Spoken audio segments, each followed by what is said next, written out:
guys, so for today's video ay magluluto tayo ng stir fry vegetable, string beans, and so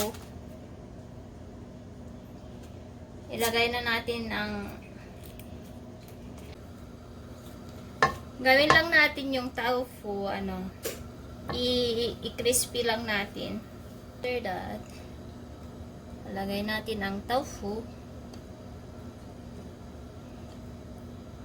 Ayan guys, hintayin natin na mag-brownish ang ating tofu para mas masarap, para maging crunchy siya.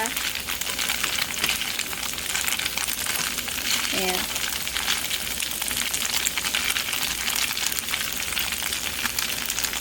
Kasi ganito yung binili namin kasi wala silang dry tofu.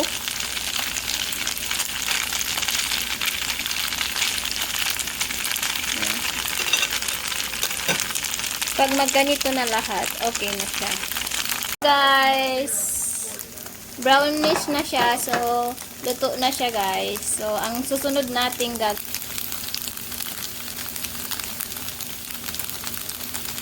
next thing we do guys is stir fry na natin ng ating vegetables. So, lagyan ko na ng olive, ng vegetable yung dami.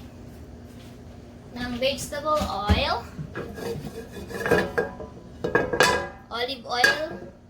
Pala yun? Olive oil. Charot. Nagkamali. Ayan. Mainit na ang ating fan. So, mainit na rin yan. So, lalagay na natin ang ating garlic.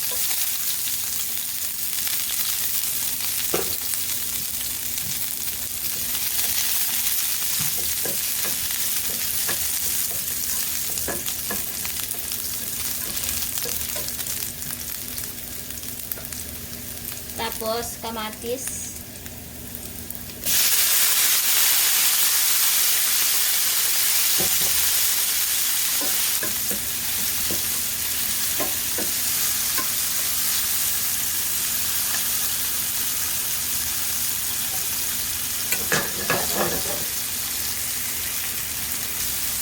Ayan guys, medyo nadurog na ang ating tomato. So, pwede na natin ilagay ang ating sitaw or string beans. Ayan.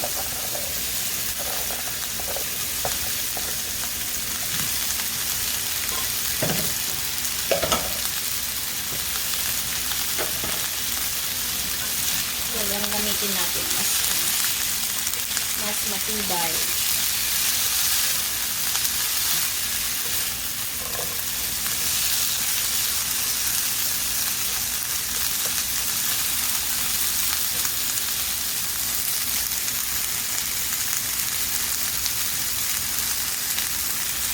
Hintayin natin guys na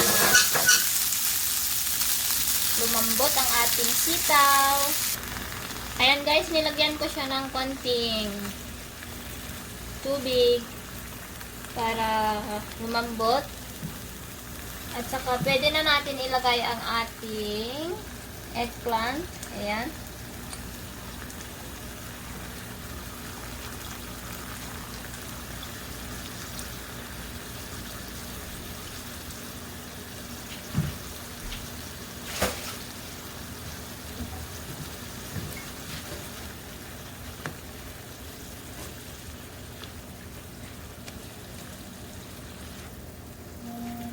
Ayan, haluin natin ng konti. Ayan. Mahilig kasi ako sa vegetable guys. So, eto. Ayan, tatakpan muna natin siya.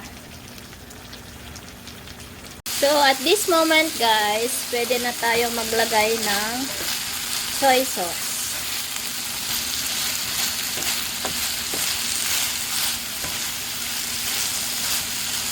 Yan. Pwede na tayo maglagay ng konting tubig guys. Para di siya masunog. Ayan. And then, a little of soy sauce.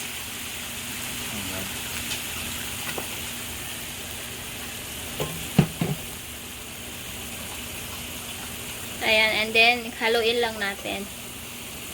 And now it's time to put the tofu. Ayan, yan.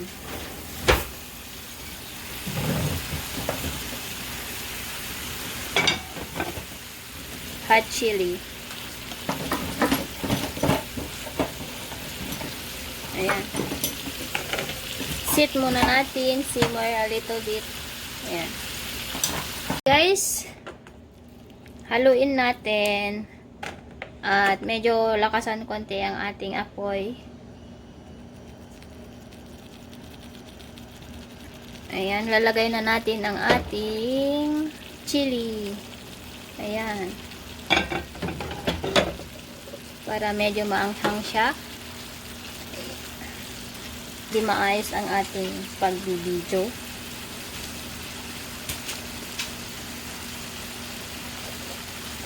Ayan. Yes.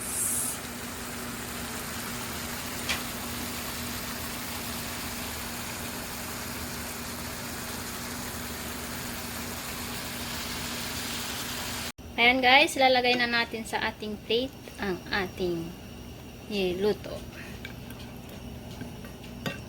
Ayan.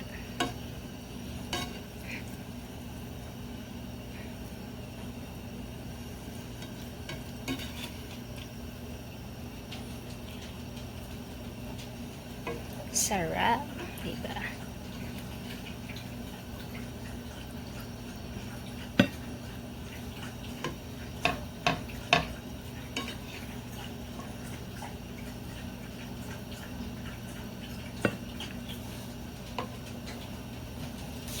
Yan na siya guys. Maglalagay tayo ng garnishing na spring onion sa ibabaw.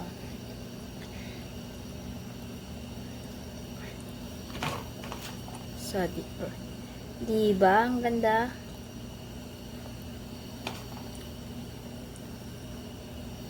Ayan.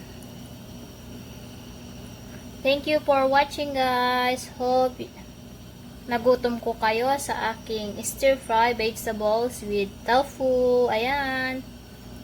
Thank you so much.